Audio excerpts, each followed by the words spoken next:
यदि आप हिंदी साहित्य के विद्यार्थी हैं तो आपको कविताएं पढ़नी पड़ती हैं। कविताएं याद करने में अपेक्षाकृत आसान होती हैं लेकिन समझने में कठिन, और कविताओं के प्रश्नों का उत्तर देना इसीलिए थोड़ा कठिन होता है।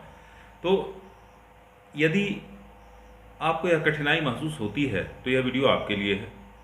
मेरी गारंटी है कि अगर आप वीडियो को पूरा शुरू से अंत तक देखेंगे तो कविता को समझना आपके लिए आसान हो जाएगा और कविता से संबंधित प्रश्नों के उत्तर आप बेहतर तरीके से दे सकते हैं।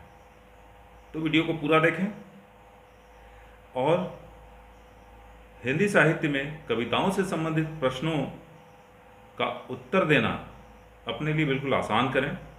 देखिए, कविताओं को पढ़ते हुए शायद आपके मन में एक प्रश्न बार बार उठता होगा कि कविता है क्या, और वे कौन से तत्व हैं जो कविता को गद्य से अलग करते हैं। बचपन में आपने बहुत सी कविताएं पढ़ी होंगी और आसानी से कविताएं याद तो हो जाती हैं, लेकिन इन्हें समझना कठिन होता है और इनसे संबंधित प्रश्नों का उत्तर देना कठिन होता है। तो आज के वीडियो में हम लोग जानेंगे कविता का स्वरूप क्या होता है, कविता का महत्व क्या है, कविता के अवयव क्या हैं, कविता के भाव पक्ष क्या होते हैं और कविता का शिल्प सौंदर्य क्या होता है। जब इन सारे पक्षों को आप समझ जाएंगे तो निश्चित तौर पे कविताओं को समझना आपके लिए सरल हो जाएगा। आगे बढ़ने से पहले वीडियो अगर पसंद आए तो वीडियो देखने के बाद लाइक अवश्य करें, और चैनल से जुड़े रहने के लिए और इसी प्रकार के एजुकेशनल और मोटिवेशनल वीडियो पाने के लिए चैनल को सब्सक्राइब करें। नीचे लाल से सब्सक्राइब लिखा हुआ आ रहा है और साथ ही बेल आइकन को टच करें ताकि आपको वीडियो सबसे पहले मिले। तो चलिए हम लोग आते हैं आज के टॉपिक पर, कविता कैसे पढ़ें। सबसे पहली बात जो हम लोग इसमें देखेंगे वो है कविता का स्वरूप। देखिए, कविता साहित्य की सबसे प्राचीन विधा है। अधिकांश प्राचीन भारतीय ग्रंथों की रचना कविता में ही हुई है और इसको परिभाषित करने का और इसके स्वरूप को पहचानने का प्रयास तो प्राचीन काल से ही होता आया है। प्राचीन संस्कृत ग्रंथों में कहा गया शब्दार्थो सहितो काव्यम, अर्थात शब्द और अर्थ के सुंदर सामंजस्य को ही काव्य कहा जाता है। और इसी परिभाषा को आधार मानकर जो प्राचीन काव्य शास्त्री थे उन्होंने काव्य की आत्मा को ढूंढने का प्रयास किया, और किसी ने रस को कविता की आत्मा माना तो किसी ने ध्वनि को, किसी ने रीति को तो किसी ने वक्रोक्ति को और किसी ने अलंकार को। लेकिन बाद में हिंदी साहित्य में कविता की परिभाषा दूसरे ढंग से की जाने लगी, क्योंकि हिंदी साहित्य में जब कविताएं आई तो बहुत कुछ बदलता चला गया। आदिकाल से लेकर आधुनिक काल तक कविताओं के कई स्वरूप आए, उनमें बदलाव आया और कविताओं के नए नए रूप हमारे सामने आए। तो हम कविता की परिभाषाओं को देख लें। आचार्य रामचंद्र शुक्ल ने कहा, हृदय की मुक्ति की साधना के लिए मनुष्य की वाणी जो शब्द विधान करती आई है उसे कविता कहते हैं। उन्होंने एक निबंध लिखा है, कविता क्या है, और इसमें उन्होंने कहा है कि कविता से मानव भाव की रक्षा होती है और कविता मनोवेगों को जागृत करने का उत्तम साधन है। कुछ इसी तरह की परिभाषा आचार्य हजारी प्रसाद द्विवेदी ने भी दी है। उन्होंने कहा है, कविता का लोक प्रचलित अर्थ वह वाक्य है जिसमें भावावेश हो, कल्पना हो, पदलालित्य हो तथा प्रयोजन की सीमा समाप्त हो चुकी हो। इस प्रकार ये जो कविता का स्वरूप इन परिभाषाओं से सामने आता है, उसके बाद हम कुछ बातों को जान सकते हैं, लेकिन उससे पहले यह आवश्यक है कि एक कवि के द्वारा कविता की जो परिभाषा दी गई है, कविता के बारे में जो बताया गया है, हम उसे जान लें। और वो कवि हैं सुमित्रानंदन पंत। हाँ, छायावादी कवि सुमित्रानंद पंत ने कहा, वियोगी होगा पहला कवि, आह से उपजा होगा गान, निकलकर नैनों से चुपचाप, वही होगी कविता अनजान। तो वह जो मनोभाव हैं, जो अनुभूति है, कविता में वही अभिव्यक्त होता है। और जब इन तीनों परिभाषाओं को हम देखें, चाहे शुक्ल जी की परिभाषा हो या द्विवेदी जी की या फिर पंत जी की, तो हमें कुछ बातों का पता चलता है। जैसे कविता में भाव तत्व की प्रधानता होती है। कविता के मिश्रण से सौंदर्य चित्रण को कविता में सहज और ग्राह्य बनाया जाता है। कविता में चिंतन अथवा विचारों की जटिलता नहीं होती। कविता की शब्दावली गद्य से विशिष्ट होती है और उससे अलग होती है। इसमें लयात्मकता अनिवार्य रूप से मौजूद होती है। यदि कविता में लय न हो तो फिर वह कविता नहीं। तथा शब्दों का संयोजन पाठक के हृदय को सहज ही छू जाता है। कम से कम शब्दों में बड़ी से बड़ी बात चित्रित करना कविता की विशेषता है। और कविता में केवल अर्थ ग्रहण करा करके बात को स्पष्ट नहीं किया जाता, बल्कि बिंब विधान भी किया जाता है। और कविता का बिंब विधान पाठक के मन में कविता के प्रभाव को अस्थायी बनाता है। बिंब जो है वह एक प्रकार का शब्द चित्र है जो कविता में ही उपस्थित होता है।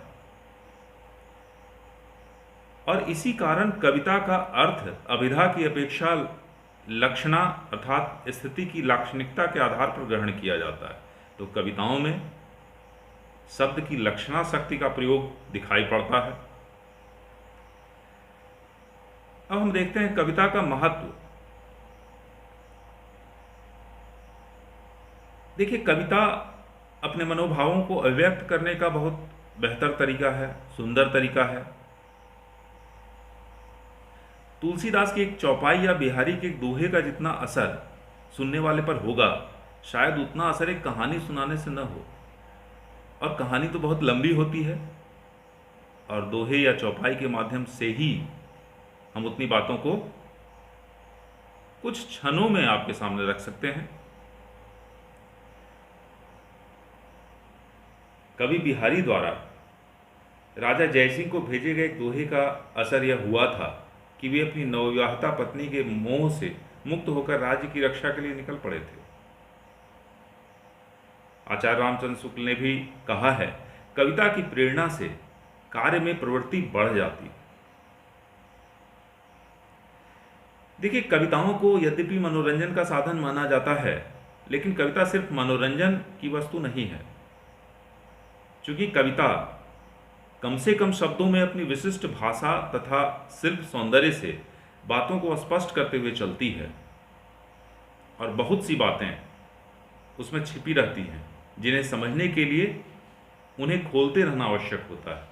अतः यह गद्य की अपेक्षा कठिन लगती है, लेकिन कविता ही है जो अधिक देर तक आपको याद रह जाती है।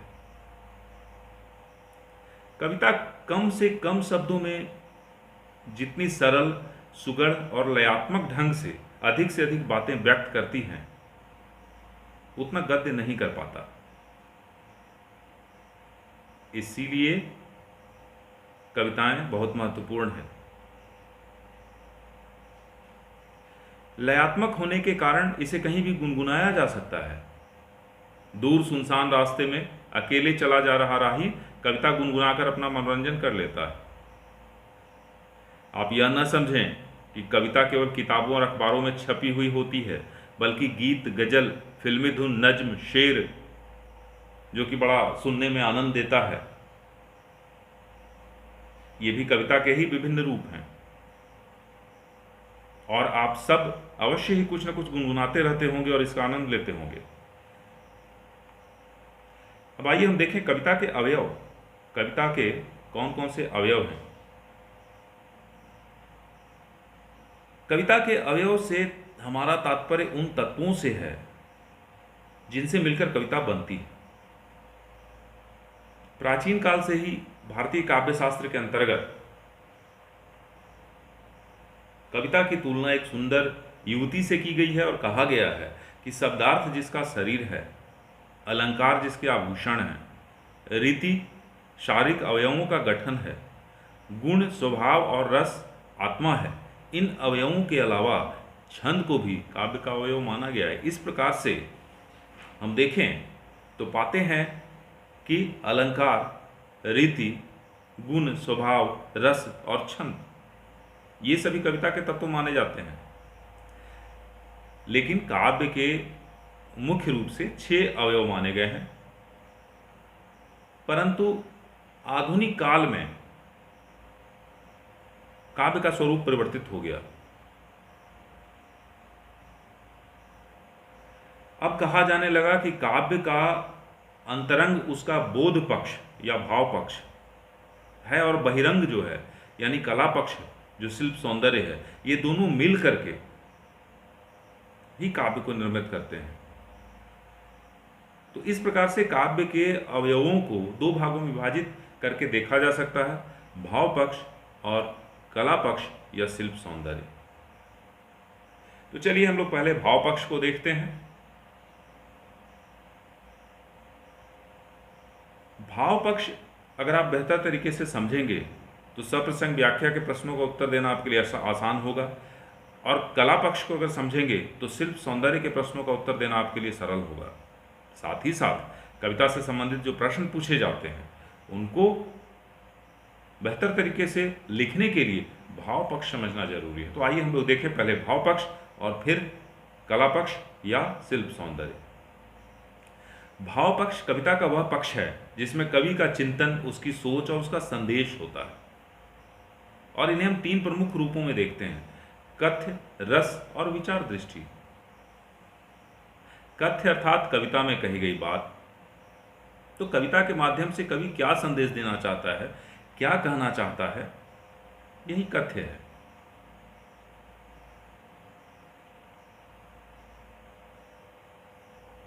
प्राचीन काल में रस को कविता की आत्मा माना जाता था और तब कविता में रस का समावेश सप्रयास किया जाता था।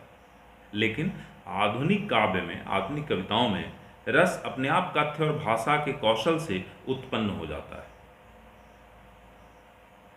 तो कविता के अवयवों में आज भी रस का महत्वपूर्ण स्थान है। रस कविता के वे तत्व होते हैं जो पाठक के अंदर सोए हुए अस्थायी भावों को जगाकर काव्य को ग्रहण करने में सहायता पहुंचाते हैं और पाठक को भी कवि की मनस्थिति तक पहुंचाने का प्रयास करते हैं। देखिए, कविता लिखते समय कवि किसी विशेष मनस्थिति से गुजर रहा होता है और उस समय अपने अनुभवों की अभिव्यक्ति करता है, और उस मनस्थिति तक पाठक को पहुंचने के लिए उसके भाव पक्ष को समझते हुए उससे उत्पन्न होने वाले रस तक पहुंचना आवश्यक है।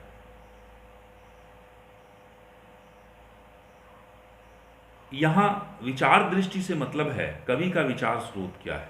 तो हमने देखा कथ्य और रस, अब हम देखें विचार दृष्टि। तो कवि का विचार स्रोत क्या है, कवि किस चिंतन परंपरा से प्रभावित है, या किसी चिंतन परंपरा से प्रभावित नहीं है, उसके विचारों में कौन से मूल तत्व होते हैं, वो कौन से मूल तत्व हैं, ये सारी चीजें भाव पक्ष से जुड़ी हुई चीजें हैं। इन सारे तथ्यों को जानना आवश्यक है। इसीलिए भाव पक्ष कविता का महत्वपूर्ण पक्ष होता है। वास्तव में यही काव्य की आत्मा है, संपूर्ण भाव पक्ष ही काव्य की आत्मा है। काव्य के भाव पक्ष में कल्पना भी एक प्रमुख अवयव है। जो चीज वास्तव में होती नहीं है किंतु कवि स्मरण कर या अपने सोच के आधार पर उसका चित्र खींच देता है, वही कल्पना है, और यह कवि की कल्पना शक्ति के द्वारा ही संभव होता है। अब हम देखें कला पक्ष को। तो कला पक्ष या शिल्प सौंदर्य कविता का वह पक्ष होता है जिसके द्वारा कवि अपनी भावनाओं की अभिव्यक्ति करता है और इसमें अपने शिल्प चातुर्य को, काव्य शास्त्र के ज्ञान को दिखाता है। कवि कितने कलात्मक ढंग से अपनी बातों को अपनी कविता में रख पाता है, यह कला पक्ष को समझने के बाद हम जान सकते हैं। कला पक्ष में भाषा शैली, छंद, अलंकार आदि प्रमुख तत्व होते हैं। तो आइए जरा हम इन तत्वों को अलग अलग देख लें। देखिए, भाषा शैली की अगर हम बात करें तो कविता की भाषा विशिष्ट होती है। कम से कम शब्दों और प्रवाहपूर्ण भाषा में कवि अपनी बातें कहता है तो वह कविता बन जाती है। भाषा को कवि ने किस कौशल और कलात्मकता के साथ परोसा है वह कवि की शैली कही जाती है। इसमें किस प्रकार के शब्दों का वह चयन करता है, किन भाषा के शब्दों का चयन करता है। तत्सम शब्दावली से युक्त भाषा हो सकती है, ग्रामीण शब्दावली से युक्त भाषा हो सकती है, देशज भाषा देशज शब्दावली से युक्त भाषा या विदेशज शब्दावली से युक्त भाषा या अंग्रेजी के शब्दों का बहुतायत से प्रयोग, कुछ भी कविताओं में किया जा सकता है और यही उसकी भाषा शैली है। अब हम छंद की बात करें तो कविता की भाषा लयात्मक होती है, उसमें एक प्रवाह होता है, वह प्रवाहमयी होती है। इसलिए कविता को प्राचीन समय में छंदों के माध्यम से रचा जाता था। छंद का अर्थ होता है भाषा के लयात्मक रूप को एक निश्चित ढांचे में बांध कर रखना, जैसे दोहा, चौपाई, सोरठा, सवैया। ये सब छंद के भेद हैं। कुछ छंदों में मात्राओं की गणना की जाती है और कुछ छंदों को वर्णों की संख्या के आधार पर पहचाना जाता है। मात्रा के आधार पर रचे गए छंदों को मात्रिक छंद और वर्णों के आधार पर रचे गए छंदों को वार्णिक छंद कहा जाता है। हिंदी कविता में छायावाद युग के बाद छंदों का प्रचलन आवश्यक नहीं रह गया और छंदों के इस बंधन को तोड़ने का श्रेय महाकवि निराला को जाता है और फिर छंद मुक्त कविताएं प्रचलन में आ गई।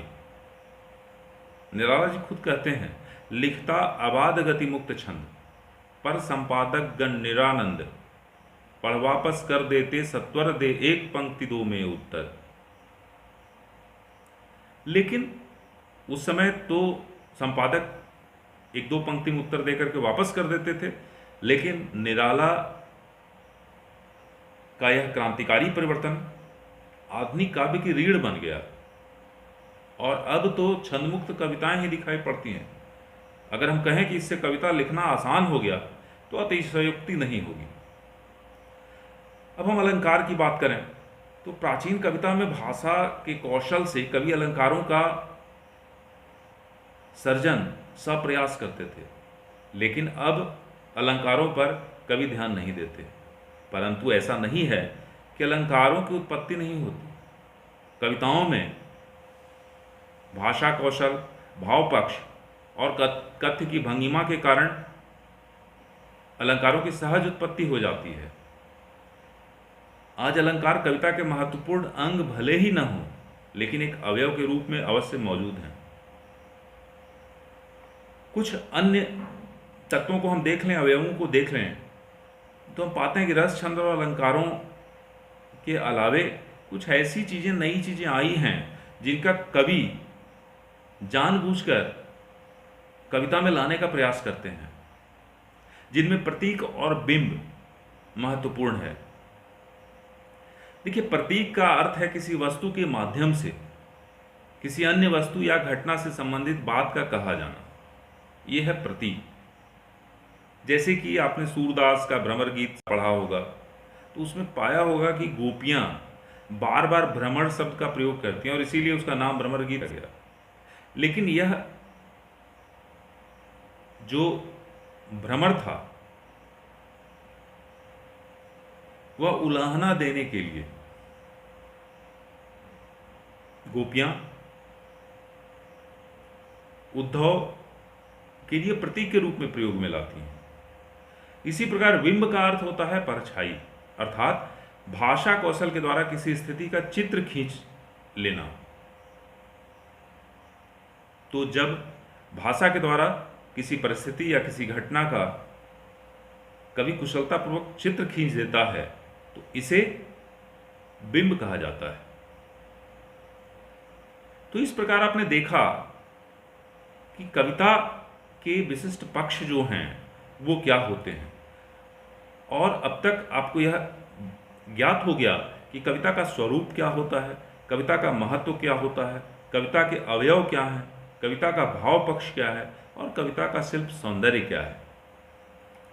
तो अब जब कविता के सारे तथ्यों को आप जान चुके हैं, तो अब देखें कि कविता कैसे पढ़ी जाए, कैसे आसानी से हम इन तथ्यों को उस कविता से निकाल पाएं, ताकि इससे संबंधित प्रश्नों का उत्तर दे पाएं या कविता को आत्मसात कर सकें, कविता का रसास्वादन कर सकें। तो देखिए, कविता को पढ़ने का ढंग गद्य से भिन्न होता है, और आपने देखा होगा कि कवि सम्मेलन में सुनाई जा रही कविता या सोशल मीडिया पर आने वाली जो कविताएं हैं, जो कवि सुनाते हैं, वो बड़ी रोचक लगती है और हम घंटों से बैठे उसका आनंद ले सकते हैं। लेकिन जब पाठ्य पुस्तक में कोई कविता छपी होती है तो वह समझ में नहीं आती, उसे पढ़ना भारी लगने लगता है और हम पढ़कर उसे समझने का प्रयास नहीं करना चाहते। क्यों? इसके पीछे प्रमुख कारण है कविता के पढ़ने का ढंग। कविता को पढ़ने का अंदाज जो है वह कविता को कठिन और आसान बनाता है। इसीलिए कविता को ठीक से समझने और आनंद प्राप्त करने के लिए जरूरी है कि कविता को ठीक से, यानी उचित लय और तान के साथ पढ़ा जाए। कविता पढ़ने के लिए कुछ सामान्य बातों को आप ध्यान में रख सकते हैं। जैसे यह समझ लें कि कविता पढ़ने का उद्देश्य सिर्फ शब्दों के अर्थ जान लेने, उसकी सामान्य व्याख्या समझ लेने या व्याकरण संबंधी विशेषताओं को जान लेने भर से पूरा नहीं हो जाता। कविता पढ़ने की सार्थकता तो तब है जब कवि के द्वारा व्यक्त जो भावनाएं हैं वहां तक पहुंचकर उनके द्वारा कही गई बात को ग्रहण कर लिया जाए। और इसके लिए आवश्यक है कि यह जानकारी भी प्राप्त की जाए कि कवि ने किस परिस्थिति में अथवा किस वातावरण में कविता लिखी है। जैसे स्वतंत्रता संग्राम के समय की कविताओं को पढ़ते समय उस समय की ऐतिहासिक पृष्ठभूमि की जानकारी यदि प्राप्त कर ली जाए तो कविता को समझना आसान हो जाएगा।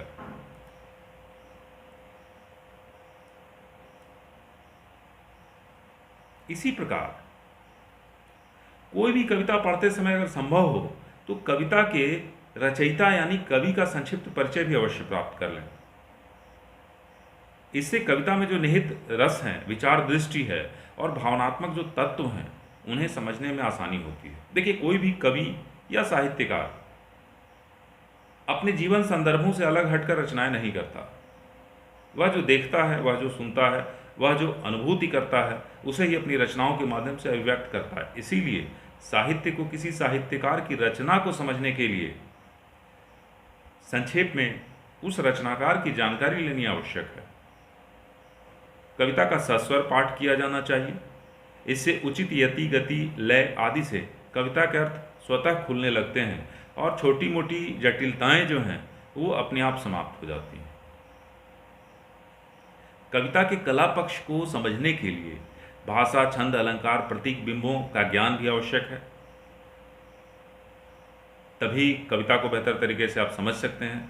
तो जो आसान अलंकार हैं उन्हें जानने का प्रयास करें, छंदों की जानकारी प्राप्त करें, भाषा का भी ज्ञान प्राप्त करें और प्रतीकों का प्रयोग कैसे कवि करते हैं इसे समझने और सीखने का प्रयत्न करें। कविता की भाषा को भी समझने का प्रयास किया जाना चाहिए। देखिए, कविता की भाषा का अर्थ केवल शब्दों के अर्थ जानना नहीं है, बल्कि उसकी चित्रात्मकता और भावात्मकता को भी समझना आवश्यक है। साथ ही संबंधित कविता के समान कोई और पढ़ी हुई कविता हो तो आप उससे प्रस्तुत कविता की तुलना करके देखें। इस प्रकार से तुलनात्मक अध्ययन से उसके बीच की समानता और असमानता का अध्ययन किया जा सकता है। तो इस प्रकार कविता पढ़ने के लिए साहित्य तथा अन्य विषयों की गहन जानकारी अपेक्षित रहती है। कविता पढ़ते समय यदि उसके सीधे अर्थों की ओर भागने की कोशिश की जाएगी तो कठिनाई पैदा हो जाएगी। कविता पढ़ने का अर्थ है कवि की उस मनस्थिति तक पहुंचने की कोशिश करना जिसमें रमकर कवि ने रचना की है, और इसे कवि की अनुभूति को पकड़ने की कोशिश कहा जाता है। तो इस प्रकार से आप यदि कविता के विभिन्न अवयवों पर ध्यान देते हुए और कविता के भाव पक्ष और शिल्प सौंदर्य को समझते हुए, समझने का प्रयास करते हुए कविता का अगर सस्वर पाठ करेंगे तो कविताएं समझनी आसान होगी और कविताओं को पढ़ने में आपको गद्य से ज़्यादा आनंद मिलने लगेगा। तो आज के वीडियो में बस इतना ही। मिलते हैं फिर अगले वीडियो में। जय हिंद।